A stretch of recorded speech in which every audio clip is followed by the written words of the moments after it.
Bonjour à toutes et à tous. On se retrouve aujourd'hui pour un tutoriel pour la création de votre e-portfolio.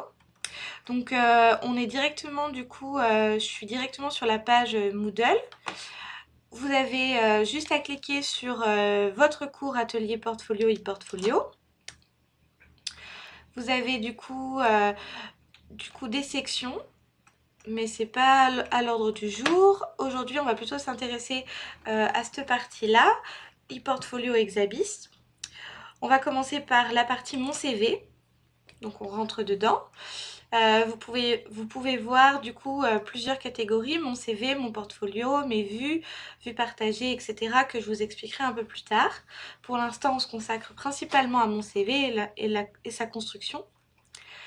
Donc vous avez la possibilité de commencer par une lettre de présentation, de rentrer vos formations ainsi que vos expériences professionnelles.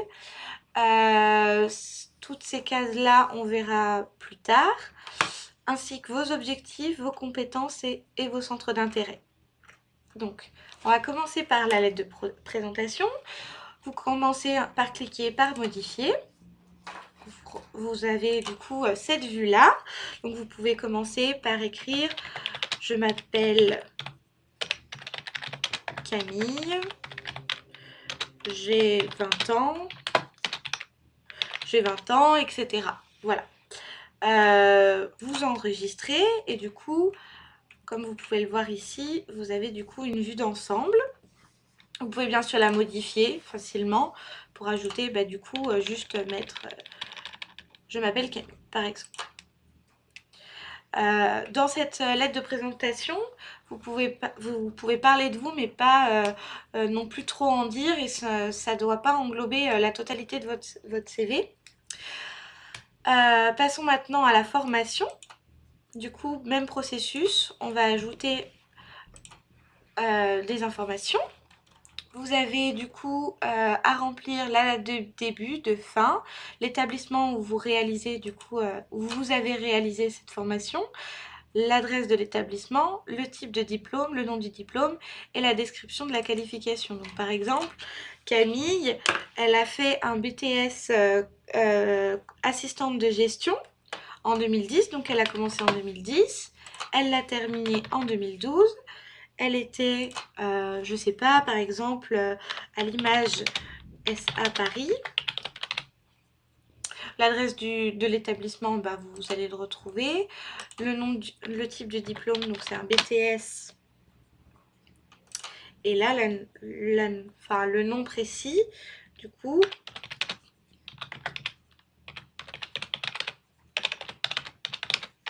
de gestion. Voilà.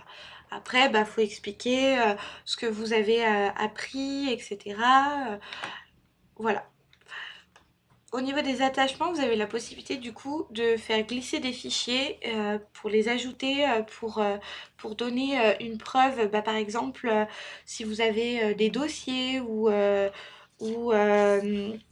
votre diplôme, par exemple, si vous mettez votre bac. Vous pouvez facilement insérer ici le diplôme de votre bac. Vous enregistrez. Donc là, pareil, comme la lettre de présentation, vous avez le diplôme. Il peut être modifié en cliquant sur ce logo. Voilà. Et vous pouvez également le supprimer avec la croix. Les expériences professionnelles, donc c'est le même processus avec la date de fin, la date de début, l'employeur, l'adresse, l'intitulé de l'emploi. Donc par exemple, Camille, de septembre 2012 à mars 2012, elle a travaillé comme assistante juriste. Donc on l'inscrit dans l'intitulé de l'emploi. L'employeur, c'était Parfir Paris. Donc après, il faut expliquer qu'est-ce que vous avez fait brièvement en quelques mots durant cette expérience professionnelle. Vous pouvez forcément à ce moment-là, au niveau des fichiers, vous pouvez ajouter des photos, des vidéos de ce que vous avez réalisé pendant cette expérience. vous enregistrez à nouveau. Et comme pour la formation, vous avez deux choix. Soit vous le laissez comme ça si ça vous va, sinon vous avez la possibilité à nouveau de le modifier ou de le supprimer. Voilà, donc on va pas s'attarder sur la certification badge livre et les affiliations professionnelles. On a décidé de pas traiter ces catégories, mais si vous êtes inspiré, vous pouvez bien sûr les remplir. Pour les objectifs, il y en a 3, donc les objectifs personnels, académiques et professionnels. Donc même processus, donc ça fonctionne pour les 3 exactement de la même manière. Il faut cliquer du coup sur le petit logo, je l'ai un peu fait rapidement. Pour définir vos objectifs personnels, et ben par exemple Camille, mes objectifs personnels sont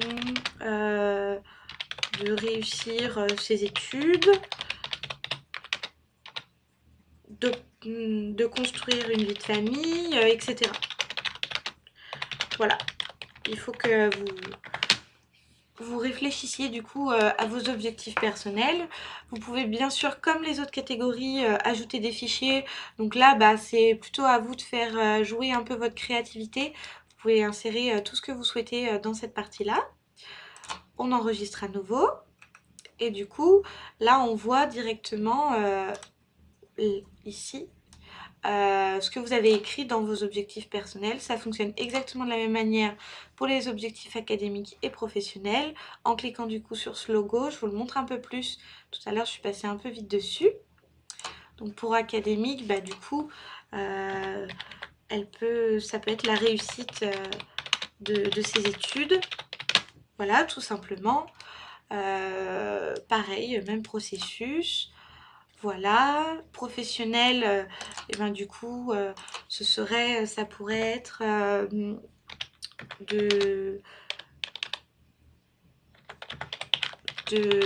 elle aimerait par exemple continuer à exercer son métier d'assistante juriste. Hop. Voilà. Pareil, même processus comme je vous l'ai dit précédemment. Vous pouvez ajouter des fichiers, on enregistre et à la fin du coup ça donne ceci. Vous avez bah, du coup tous vos objectifs, vous pouvez toujours les modifier à votre guise. Au niveau des compétences, du coup, vous avez pareil que les objectifs, les compétences personnelles, académiques et professionnelles. Pour vous rappeler votre engagement, vous aviez 5 grandes compétences à travailler, vous en avez choisi, donc à ce moment-là, vous pouvez les réutiliser pour les insérer dans ces parties-là. Donc c'est pareil, c'est exactement le même processus que ce que je vous ai montré auparavant. Les centres d'intérêt, alors du coup, vous pouvez, ça ressemblera du coup à votre catégorie où on met la plupart du temps à la fin d'un CV. Voilà, donc vous cliquez simplement sur modifier et par exemple Camille, elle aime la littérature et les jeux vidéo. Voilà. Donc après, c'est à vous de mettre, bah voilà, si vous pratiquez un sport depuis plusieurs années, et ben vous pouvez l'insérer ici, voilà, sans problème. Vous enregistrez. Et du coup, voilà, votre CV est rempli. Donc, il suffit juste de cliquer sur les petites flèches noires pour pouvoir dérouler les rubans. Donc, bien sûr, ceux-là, ils n'ont pas été remplis. Et en finalité, vous allez avoir cette vue-là. Voilà. Je vous retrouve pour un prochain tutoriel pour parler plus particulièrement de la catégorie Mon portfolio. À tout de suite.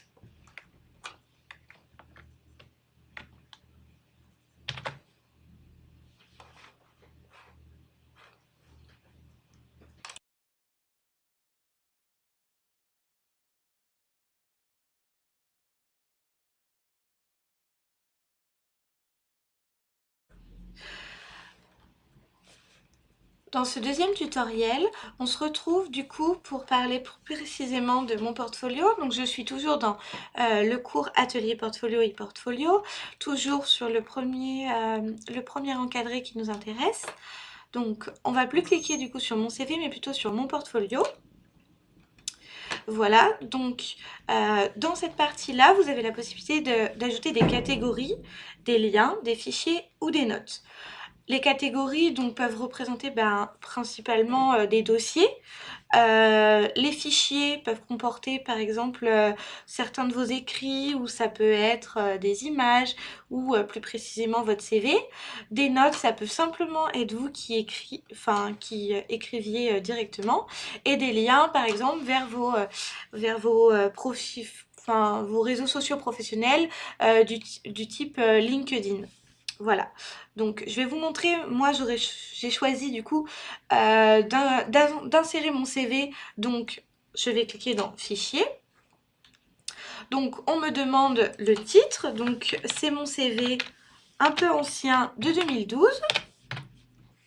Donc on choisit toujours la catégorie racine, de toute manière vous ne pouvez pas la modifier. L'URL, là j'en ai pas spécialement parce que je vais déposer directement un dossier. Donc là, vous avez soit la possibilité d'ouvrir une autre fenêtre à côté et de glisser directement votre fichier, soit de cliquer du coup sur ajouter, le petit logo qui est là. Ça vous ouvre du coup cette page-là, donc annexe, parcourir. Donc là, vous allez parcourir dans votre ordinateur vos fichiers. Voilà, donc là je vais récupérer le CV de Camille de 2012 par exemple. L'enregistrer sous, et du coup on va mettre CV Camille 2012 tout simplement. Donc l'auteur, du coup c'est toujours vous. Les domaines, du coup moi j'ai décidé de ne pas y toucher. Vous pouvez déposer le fichier. Le contenu, là du coup vous pouvez écrire ceci est mon CV datant de 2012. Voilà, tout simplement. Vous pouvez rajouter une icône plus précisément. Vous pouvez également ajouter des tags. Donc ça, c'est optionnel. Si vous êtes à l'aise avec cet outil-là, vous pouvez. C'est un outil assez créatif où vous pouvez du coup saisir des tags. Moi, par exemple, je vais écrire simplement CV. Donc j'écris et je tape sur Entrée. Donc voilà, où je peux mettre e-portfolio par exemple. Alors, e-portfolio, voilà, on tape sur Entrée et ça les prend. Voilà, je soumets, donc c'est comme si j'avais enregistré. Et du coup, voilà ce que vous pouvez avoir pour le premier fichier. Donc on a la date et l'heure à laquelle il a été déposé. On retrouve les mêmes logos pour le modifier et le supprimer. Voilà, donc on voit une particularité au début dans la catégorie, vous avez la catégorie racine et au début il y avait 0 élément. Étant donné que j'ai ajouté un fichier, c'est ce qui est logique, ça a ajouté un élément. Bon, maintenant pour que jusque là, tout ce que vous avez inséré et tout ce que vous avez écrit est personnel et du coup personne ne peut y avoir accès, ni vos collègues ni les professeurs. Pour qu'il puisse y avoir accès, il faut créer des vues. Donc, c'est simple, il nous le dit. Pour l'instant, j'en ai pas. S'il vous plaît, créez une nouvelle vue. Je vais ajouter une vue. Donc, ça va être la vue e-portfolio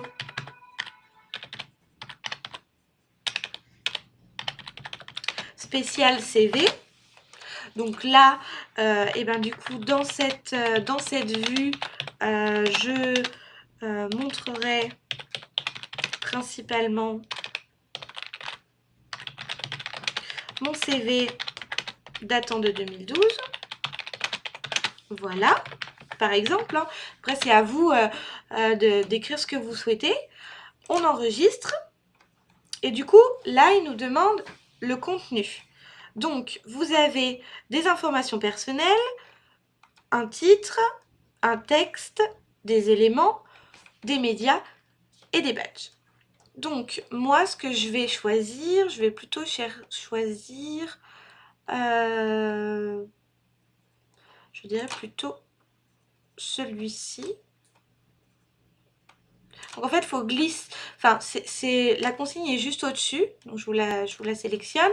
Glisser ou déposer le contenu des blocs depuis les onglets SICOM pour créer votre page. Donc moi, j'ai plutôt envie que ce soit des informations personnelles, parce que du coup c'est un CV, mais après ça peut être un élément. Oh bah tiens, par exemple, on va mettre élément, ça peut être pas mal.